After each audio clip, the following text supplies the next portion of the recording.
여러분 반갑습니다. 자, 이번 시간에는요, 제5절 형태주의 상담, 펄스가 주장했죠. 펄스. 그래서 뻘쭘한 남자 펄스, 형태주의 시험에 나옵니다. 펄스. 게슈탈트, 독일어로 게슈탈트라고 합니다. 그래서 독일어로 게슈탈트 뜻이 형태라는 뭐, 형태. 모양이죠, 모양. 아름다운 모양이 나와야 되는데 어떤 내면 속에 있는 미해결 과제, 이 미해결 과제 때문에 아름다운 모양으로 안 나오더라 이겁니다. 이 미해결 과제를 해결하는 게 상담의 목적이겠죠. 그래서 미해결 과제 나오면 게스탈트 형태주의, 미해결 과제를 아름다운 모양으로 만들자.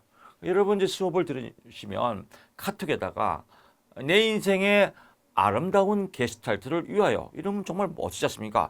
내 인생의 아름다운 모양을 위하여, 또는 오늘 하루의 아름다운 게스탈트를 위하여, 오늘 하루의 아름다운 모양을 위하여. 뭔가 있어 보이지 않습니까? 남들이 보면 와 진짜 지적인데 뭐 게스탈트가 뭐야? 뭐 이렇게 좀 이렇게 아주 형이 상학적인 레벨이 될 것 같습니다. 게스탈트 여러분 카톡에 한번 바로 적용을 해보시기 바랍니다. 펄스가 창행했다. 펄스 형태주의 게스탈트. 인간의 관점을 어떤 하나 조각으로 보지 않고 전체로 봤다. 그래서 이 미해결 과제의 모양들을 전체로 아름다운 모양으로 만드는 거다. 그래서 전체성의 의미를 뒀다. 그래서 전체성이란 말 나오면 게스탈트다. 포인트를 잡으시면 될 것 같고요. 인간은 전체로서의 유기체다. 전체성이다. 근데 이 전체성을 아름다운 모양으로 만들려면 현재, here and now, 지금 여기가 중요하다. 지금 여기에 자각이 중요하다 이거야. 어떤 문제가 있구나라고 하는 자각, 각성, 이게 중요하다. 이래야 문제를 해결할 수 있다. 그래서 자각, 각성 나오면 게스탈트 형태주의다. 언제 자각하냐? 지금 이 순간 자각하자. 그래서 here and now, here and now, 지금 이 순간. 지금 여기에를 강조한 상담 기법은, 상담 이론은 무엇입니까? 라고 나오면 형태주의 게스탈트. here and now를 강조한 이론은 무엇입니까? 게스탈트 형태주의. 자각 나오면 게스탈트 형태주의. 각성 나오면 게스탈트 형태주의. 미해결 과제 나오면 게스탈트 형태주의. 이렇게 나오면 어떤 문제가 나오든지 여러분이 문제를 맞출 수가 있습니다. 뭐 나머지는 볼 거 없고요. 게스탈트 미해결 과제 나왔죠. 그래서 뭐 게스탈트는 형태 모양이다. 미해결 과제는 내면에 있는 분노, 격분, 증오, 고통 이런 뭐 표현되지 못한 감정들, 해결되지 못한 감정들이 문제를 일으키더라.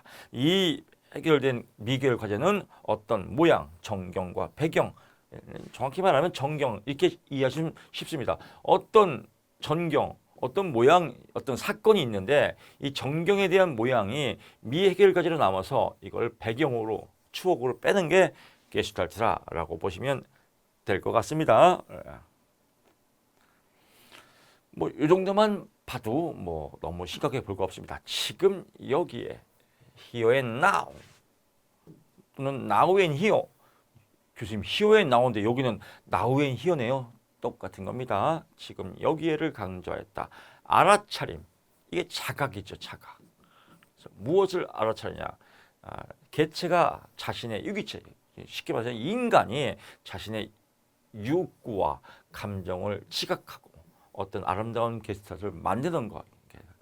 그러니까 욕구 감정들, 욕구와 감정의 자각. 이게 게스탈트의 또 특징입니다. 상담 목적에 나옵니다. 쭉 보고요. 여기도 다 볼 거 없이요. 자각, 각성 이런 말이 나오면 게스탈트다. 통합 나오면 게스탈트다. 이렇게 포인트만 잡고요.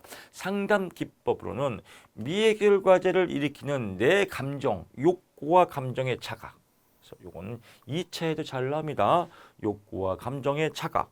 또 내 신체에 대해서 신체 감각들을 자각하는 것. 신체 자각 또는 환경 자각, 언어 자각, 말, 언어에 대해서 여기서 시험 문제 나옵니다. 이게 진짜 시험 문제입니다. 다음 중 게스탈트 상담 기법에 해당하지 않는 것은 1번 신체 자각, 2번 환경 자각, 3번 행동 자각, 4번 언어 자각. 그럼 답이 3번의 행동 자각이다. 행동 자각은 없다. 이렇게 맞히는 거예요. 벌써 또 5점 맞았어요. 이런 건 볼 필요가 없죠. 행동 자각은 아니다 라고 보시면 될 것 같고요. 빈 의자 기법이다 라고 나옵니다. 2차에 대비해서 설명을 드리면 빈 의자 기법은 상담자 또는 내담자로 하여금 상대방이 맞은편 의자에 앉아 있다고 생각하고, 제가 또 예를 들어 설명을 드릴게요. 영화를 보게 되면 군대에서 맞은 사람이 있어요. 그래서 군대에서 맞은 트라우마가 생겨서 군인만 보면 무서워요. 그래서 길을 가다가 군인만 보면 무서워, 무서워, 이런 미해결과자가 있단 말이에요.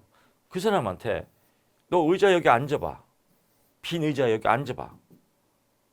아니면 또 앉을 필요도 없고요. 빈 의자가 있다고 생각하고요. 빈 의자에 어떤 빈 의자가 있다고 생각하고요. 여기에 너를 때린 고참이 여기 앉아 있다고 생각해.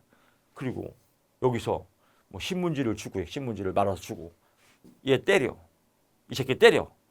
그래갖고 막, 야, 이 새끼야, 네가 날 때렸어? 이 나쁜 새끼, 너 죽어, 이 새끼야! 막 내면에 있는 미해결 과제를 여기다가 쏟아부어서 이걸 감정의 직결을 내보내는 거죠. 아, 이제 해소됐다. 이런 게 빈 의자 기법이에요. 그래서 빈 의자에 어떤 내면에 있는 찌꺼기가 있는 사람이 있다고 생각하고 그런 감정을 여기서 동시에 외부로 투사시킨다.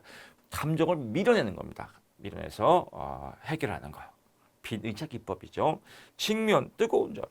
이거는 아주 낯뜨거운 자리예요. 뜨거운 자리가 낯뜨겁게 하는 겁니다. 의자에 여기는 앉아요. 얘가 앉아놓은 다음에. 이 바보야, 너 군대 제대했잖아. 왜 지금까지 바보처럼 이렇게 네가 더 개뚜레야, 개뚜레. 왜 지금까지 이렇게 멍청하게 살아? 이렇게 해서 직면시키는 거. 직면, 뜨거운 자리. 꿈 작업. 꿈 작업은 뭐냐면요. 여기서 중요한 거는 꿈만 나오면 또 프로이트 하면 안 돼요.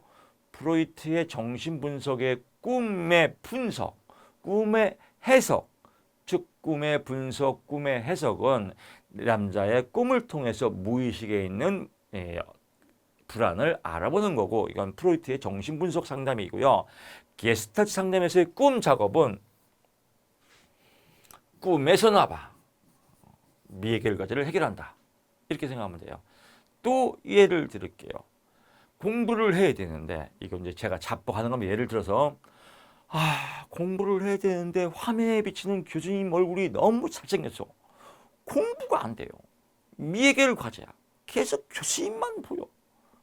정말 이 미해결 과제 큰일 났어요. 시험을 봐야 되는데. 그때 꿈에서나마 제가 나타나서 100% 합격이야. 걱정하지 말고 공부 열심히 해. 내가 여기서 합격 밀어줄게. 합격 기팍팍. 꿈에서나마 내 미해결 과정이 해결됐다. 오케이, 감사합니다. 지금부터 교수님 안 보고 공부할게. 그래, 화이팅. 이렇게 꿈에서나마 미해결 과제가 해결했다. 꿈 작업. 그래서 꿈 작업, 중요한 거는 꿈 작업은 게스탈트 형태주의다 라고 보시면 됩니다. 프로이트가 아닙니다.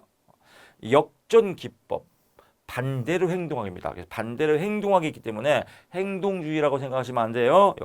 상담자는 내담자에게 평소 행동과 반대되는 행동을 해보도록 요구함으로써 내담자의 억압된, 만약에 이것도 마찬가지죠.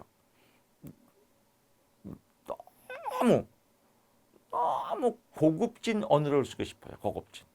그래서 이런 사람 있습니다. 평소에 억압된 언어들. 앞으로 잘 하겠습니다. 그렇습니다. 표준말을 써야 됩니다. 이럴 때, 이런 억압된 행동이 문제가 될 때 반대로 그냥 쌍순수 해봐. 쌍순수리. 에이, 이런 시베리안 나이트 10원짜리 같은 이라고 이렇게. 그래서 반대로 행동해서 내면의 찌꺼기를 뱉는 방법, 역전기법, 반대로 행동하기. 그래서 역전기법, 반대로 행동하기는 게스탈트 상담 기법이다 라고 보시면 될 것 같습니다.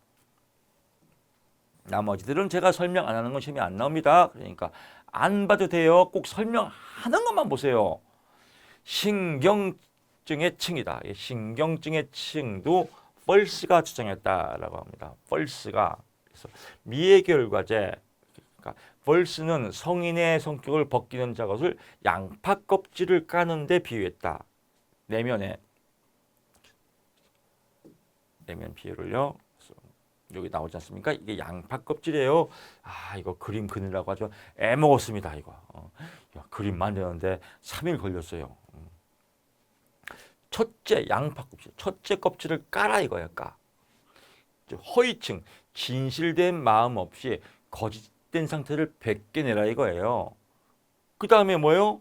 그 다음 칸을 벗겨놨더니 그 다음에는 뭐예요? 마음이 불안해서 두렵다. 두려운 마음이 있단 말이에요. 거짓층을 벗겼더니 공포증이 오더라. 이것도 벗겨내라. 그래서 공포증을 벗겨냈더니 자기 욕구를 나타내지만 또 불안 상태가 계속 어려움에 겪고 있다. 난국층이 곤란층. 난국층을 곤란하다. 곤란함 이게 곤란층이에요. 그럴 때 자기 욕구를 억압한 상태를 해결해야 된다. 내적 파열층을 이겨내야 된다. 맨 마지막에 있는 양파의 핵, 외적 파열, 폭발하라 이거예요. 감정과 욕구를 표출해서 나 살고 싶어 이렇게 폭발하라. 이런 과정들을 펄스가 주장했다. 그래서 1단계 허위층, 2단계 공포층, 3단계 난국층, 4단계 내적 파열층, 맨 마지막 단계 외적 파열층, 폭발층이다 라고 보시면 될 것 같습니다. 자기 욕구를 억압하는 상태를 어느 상태라고 합니까? 라고 하면 내적 파열층이다. 그래서 이렇게 또 시험에 잘 나옵니다. 또 마음이 불안하여 두려운 상태는 어떤 층입니까? 공포층이다. 뭐 이렇게 또 시험에 나옵니다. 접촉도 많이 시험에 나옵니다. 접촉도 시험에 안 나올 때가 없어요. 접촉은 정경으로 떠오르는 게스탈트 어떤 모양이 정경 떠오르는 모양이 그대로 경험하게 되는 환경과 상호작용, 즉 접촉을 하는 겁니다. 이 접촉에 대한 형태를 여러분 이해하시면 시험 문제가 잘 풀 수 있습니다. 그래서 여기서 보게 되면 내사 또는 내면하다. 타인의 신념, 행동, 양식, 감정 및 평가 등을 무비판적으로 수용한다. 그냥 그대로 멈춰라. 그래서 타인의 어떤 신념이나 감정을 그대로 무비판적으로 수용하는 것. 나는 네가 하라는 대로 할게. 이걸 내사라고 한다. 또 어떤 접촉의 문제에서 남의 탓을 한다. 항상 남의 탓으로 돌린다. 남 탓하는 걸 투사라고 한다. 또 밀접한 관계에 있는 두 사람이 서로 간에 차이점이 없다고 너하고 나하고는 찌찌뽕이야. 융합이다. 반전. 다른 사람이나 환경에 하고 싶은 행동을 스스로 자신에게 하는 거예요. 만약에 친구가 나한테 욕을 해요. 그럼 나도 차라리 판사하든지 너도 나쁜 새끼야! 욕을 하든지. 근데 욕도 못해. 너무 착해갖고. 그리고 속으로 아유 내가 바보지. 내가 바보야. 본인 스스로. 즉 사람이나 환경에 하고 싶은 걸 본인 스스로 하는 거. 문제점을 내뱉지 못하고 본인에게 돌리는 걸 이걸 반전이라고 합니다. 편향은 감당하기 힘든 내적 갈등에 앞서가지 않고 자신의 감각을 둔화시킨다. 자신의 감각을 둔화시키는 건요. 빙빙 도는 거예요. 빙빙 돈다. 한쪽으로 편향, 한쪽으로 빙빙 돈다. 어느 모임 가면 잘 지냈니? 반가워 동생이. 그런데 그냥 표현을 접촉을 못 해요. 그러니까 알았어. 그렇지 뭐. 알았어. 이렇게 빙빙 주변인처럼 빙빙 도는 스타일의 접촉을 편향이라고 합니다. 정리하면요. 문제에 자신의 감각을 둔화시켜서 접촉을 피한다. 즉 빙빙 돈다라고 하면 편향. 자신에게 하는 것, 문제점을 자기 스스로에게 하는 걸 반전. 밀접한 관계가 있는 두 사람이 서로 간에 차이점이 없다고. 서로 찌찌뽕 시키는 거 융합. 남 탓하는 거 투사. 무비판적으로 받아들이는 거 내사, 내면화 뭐 이렇게 보시면 어떤 문제가 나와도 여러분이 풀 수 있을 것 같습니다. 교류 분석 상담 갑니다. 교류 분석 TA 분석이라고도 하고요.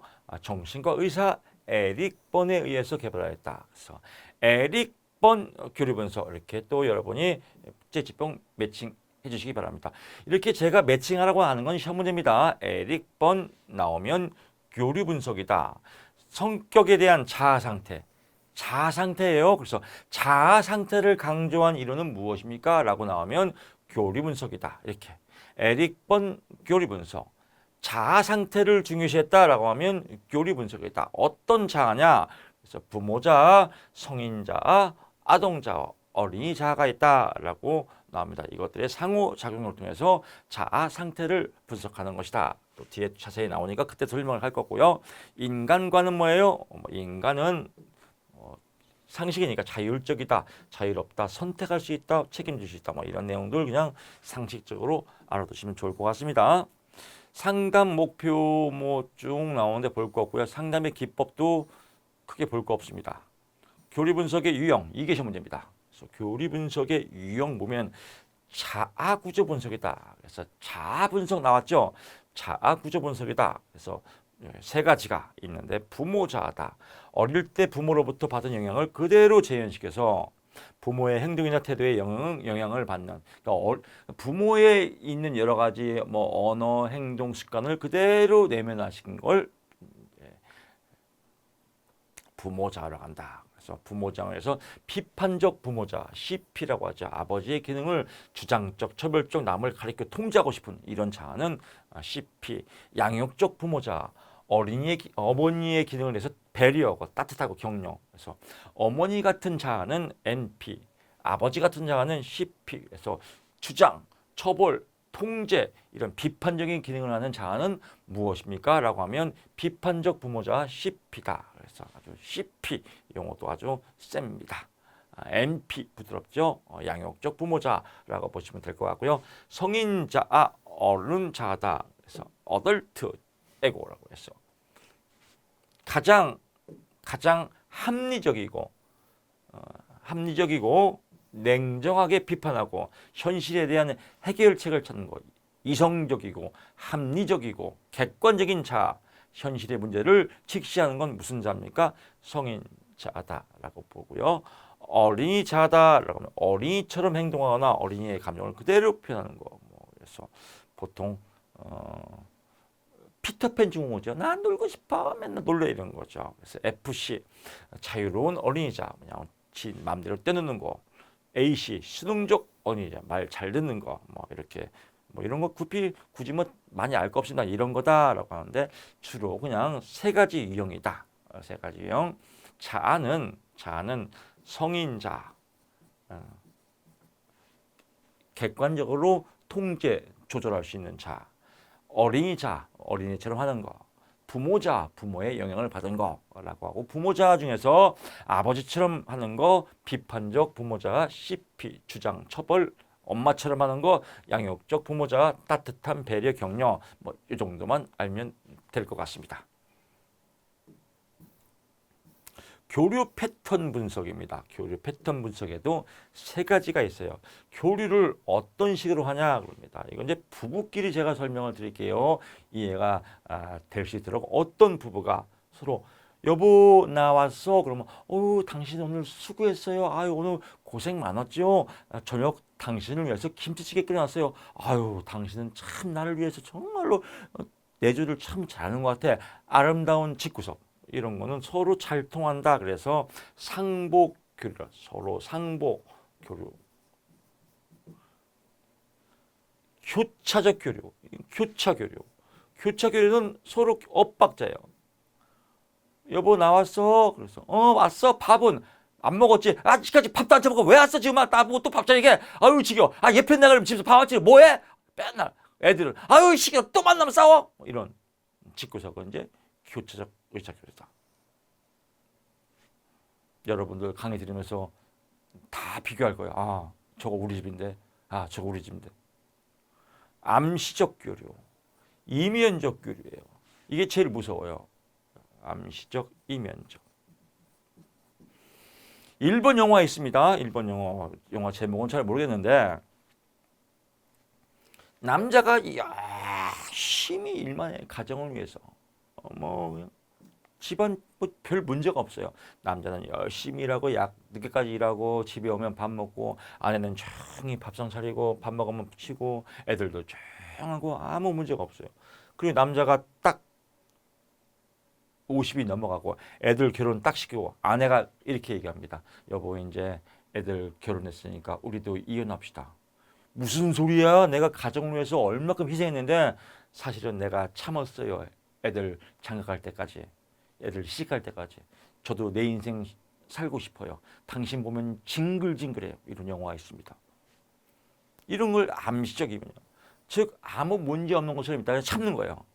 여보 나왔어? 그러면 왔어요. 오빠 가지고 속으로 아유 너 이 새끼 보면 진짜 재수 없어. 막 이렇게 얘기하는 걸 이면적교로 아유 너 왼수야 왼수. 아유 저 인간 아주 로또 같은 일하고 로또 아주 더럽게 안 맞아 저거. 이런 암시적 교류, 이면적 교류다라고 보고요. 생활 각본에 따라서 어떤 식으로 각본을 짜냐. 생활의 자세죠. 생활 자세에 따라서 나는 안 좋아. 근데 너는 좋아. 이런 피해자적 헌신 패턴. 자기 부정, 타인 부정. 나도 안 좋고 너도 안 좋아. 갈등 패턴. 제일 안 좋은 파괴죠. 자기 긍정, 타인 부정. 나는 좋고 너는 안 좋아. 자기 주장, 이기적인. 나도 좋고 너도 좋아. I'm okay, you okay. 이게 가장 원만 이상적인 패턴이다. 그래서 이런 생활 자세에 대한 욕구들 나왔고요. 라켓 감정 게임 분석. 라켓이라는 말이 나오면 교리 분석이다. 게임 분석이라는 말이 나오면 교리 분석이다. 라고 보시고요. 교리 분석에서는 게임이 무슨 게임이냐? 심리적 게임이다. 심리적 게임. 그래서 심리적 게임은 대부분이 이면적 게임이에요. 겉과 속이 다르다라고 해서 라켓은 라켓 감정에 이르는 조작된 행동을 라켓 감정은 자신의 진정한 감정 대신에 진정한 감정을 속이고 부모가 허용한 감정을 표현한다. 그러니까 예를 들면 거죠. 공부하기 싫어요. 게임하고 싶은데 아빠가 퇴근하고 요새 공부 잘 되니? 예, 아버지 저 공부 요새 좋아합니다. 사실은 게임하고 싶은데. 그래서 라켓 감정은 숨긴 감정이다. 라켓 감정은 숨긴 감정. 게임은 라켓 감정에 유발하는 이면교류. 겉과 속이 다루는 심리적 게임이다. 겉과 속이 다루는 심리적 게임. 라켓은 뭐예요? 감정을 속이는 거. 그 감정을 속여서 심리적 게임을 하는 걸 라켓 또는 게임이라고 한다라고 보시면 될 것 같고요. 교리 분석에서 나온다라고 보고요. 이제 마지막으로 교리 분석의 제한점은 뭐냐? 뭐 TA, CP, AP 뭐 이렇게 여러 가지 용어들이 전문 용어, 의학적 용어들이 나옵니다. 그래서 인지적 작업이 많아, 즉 대가리 쓸 일이 많아서 지적 능력이 낮은 내담자에게는 힘들다라고 보고요. 또 교리 분석의 주요 개념은 추상적인 개념이 많아서 실용성이 낮다. 즉 용어가 모호하다.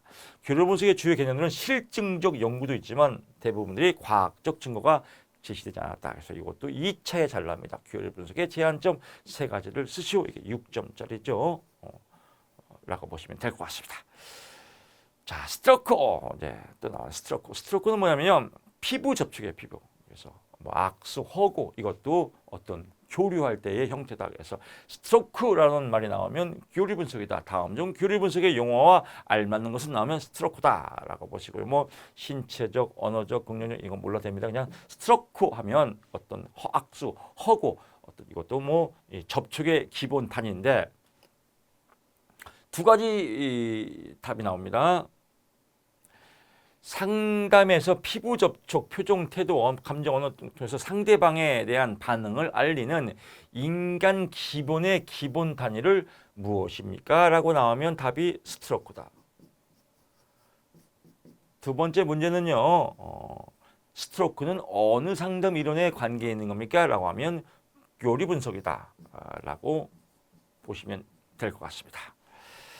자, 이렇게 해서 이제 강의 마치고 다음 시간에 행동주의 내용이 많거든요. 행동주의는 또 좀 커피 한 잔 마시고 다음 시간에 또 여러분 찾아뵙겠습니다. 고맙습니다.